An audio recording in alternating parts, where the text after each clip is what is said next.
The nuclear tensions have yet to subside, and now the risk of military confrontation has flared up again as a U.S. destroyer unexpectedly encountered an Iranian helicopter near the Gulf of Oman.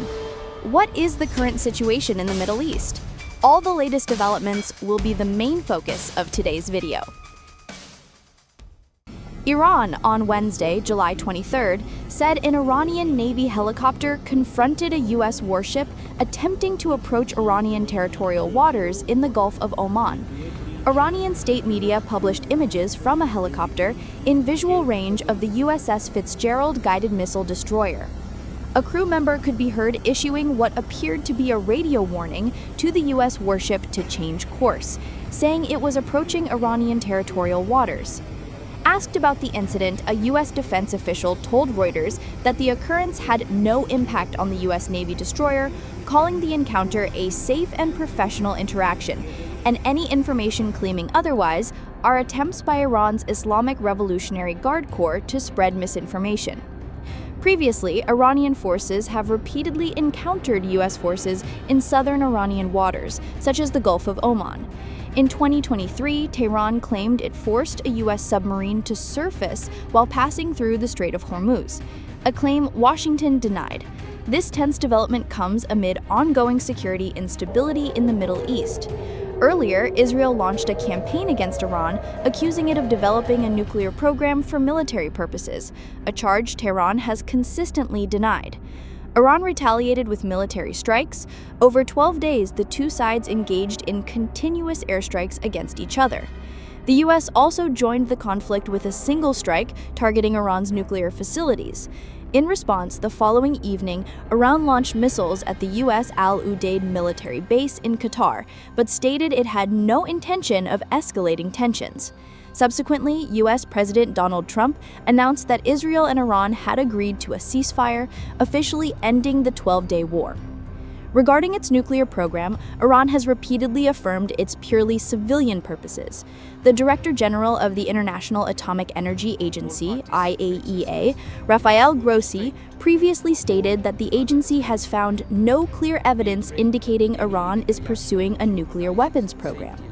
According to the latest information, on July 23rd, Iran's Deputy Foreign Minister, Kazim Garibati, announced that Iran had agreed to allow an IAEA technical team to visit in the coming weeks to discuss relations between the IAEA and Tehran. The IAEA has emphasized that resuming inspections in Iran is essential, particularly after last month's airstrikes by Israel and the U.S., which aimed to destroy Tehran's nuclear program to prevent it from developing nuclear weapons. I call on all parties to exercise maximum restraint to avoid further escalation.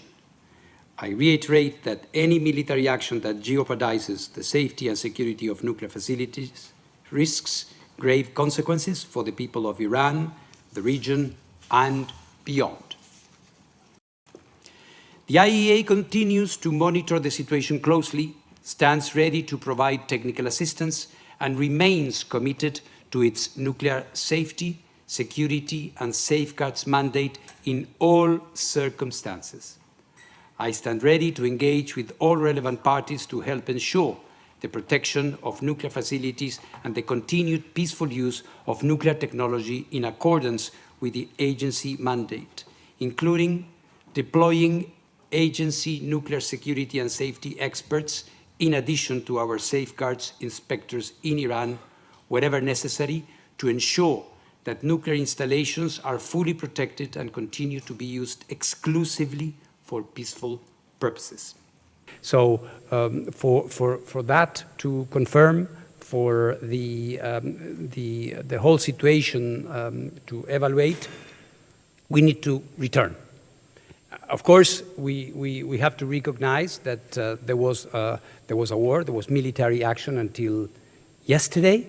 So there is, of course, common sense and dignity that we need to respect. But at the same time, we have said we need to return. We need to re-engage. And yesterday, I wrote a letter to Arakchi saying, well, let's meet to analyze the modalities. I believe that the agency played a how can I say, a negative role in this question when it prepared a so-called comprehensive report on Iran's nuclear program with a sense to convince members of the board of governors of the agency that something wrong is going on, which was false. When we had the deal, JCPOA, in 2015, the board of governors had a resolution, considered all aspects of Iran's nuclear program,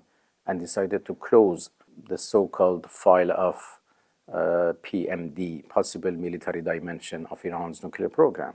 So the file has been already closed by the board, but the report tried to reopen that file with political purposes, upon the pressure of certain countries, in the board and beyond. The report paved the way for a resolution in the board of governors, and the resolution became a pretext for Israelis and Americans to attack us. So this is our reading about the work of the agency. I have to say very clearly and explicitly that Iran will remain committed to NPT and its safeguard agreement. Iran will continue cooperation with the agency, but this cooperation is now channeled through our Supreme National Security Council. It has not stopped, but it would be considered case by case. As an example, I can say that if they wish to visit one of those targeted nuclear facilities, well, we have to consider whether how it can be done, how it should be managed. First of all, for the safety of the inspectors themselves, because as I said, there is the risk of radiation. There are unexploded, ammunitions still there. So visiting a damaged facility is different from visiting a normal facility. So what I want to say is that our cooperation with the agency is not stopped, is not ceased, but it will continue in a different way through different channels, taking into consideration all security and safety matters. Meanwhile, according to Iranian Foreign Ministry spokesperson Ismail Baghai, a new round of negotiations between Iran and the three European countries, France, the United Kingdom, and Germany, E3, is scheduled to take place in Istanbul, Turkey, on July 25th. The meeting will be held at the Deputy Foreign Minister level and will include the participation of the European Union's Deputy High Representative for Foreign Affairs. Baghai stated that the main focus of the talks will be on lifting sanctions against Iran and addressing issues related to Tehran's nuclear program. He affirmed that Iran will seriously present its demands and will not hesitate to use diplomatic tools to protect the interests of the Iranian people. Baghai criticized the three European signatories of the 2015 nuclear deal for displaying an inappropriate stance and remaining silent in the face of what he called recent military aggression by Israel against Iran, emphasizing that they must be held accountable for their positions. After other countries failed to fulfill their commitments, Iran has gradually reduced its own obligations. The E3 themselves have also been criticized for not meeting their responsibilities under the Joint Comprehensive Plan of Action, JCPOA. Worse still, following Israel's aggression, they not only refrained from condemning it, but also attempted to justify Israel's actions.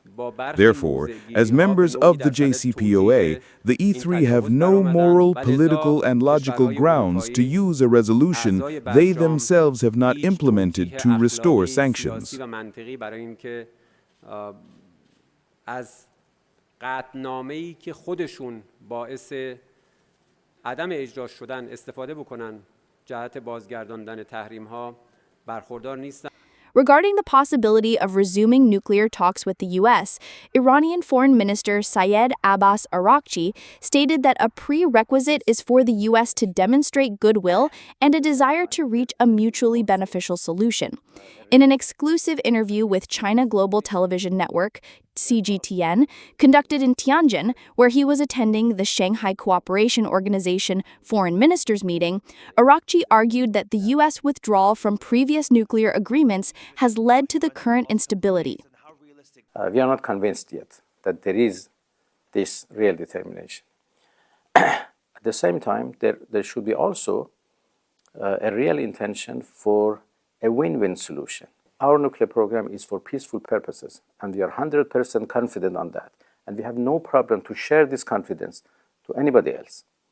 And that can happen only through negotiations. And we did it in 2015, when we negotiated with the so-called P5+1 countries, and we came to a deal, we concluded a deal, and the whole world celebrated, if you remember, as an achievement of diplomacy at that time, in 2015. And we remain committed to that. Everybody was convinced that it's a good deal. Then all of a sudden, the United States decided to withdraw, which was very unfortunate. And everything we saw today is the result of that withdrawal. Is there any possibility to come back to a negotiated deal? I think yes. But it needs, as I said, real serious determination by the US side to put aside military option, go for a negotiated solution. I think the recent attack to our nuclear facilities proved that there is no military option to deal with Iran's nuclear program. There should be only a diplomatic solution. A negotiated solution can work. And we are prepared for that only when they put aside their military ambitions and they are compensating what they have done to us, and then we can re-engage into negotiations. There is still much speculation about whether Israel has truly halted all operations in Iran following the ceasefire. Numerous unverified reports of explosions across Iran, mostly occurring at government-managed facilities and complexes, have raised the possibility that Israel is still covertly conducting attacks against Iran.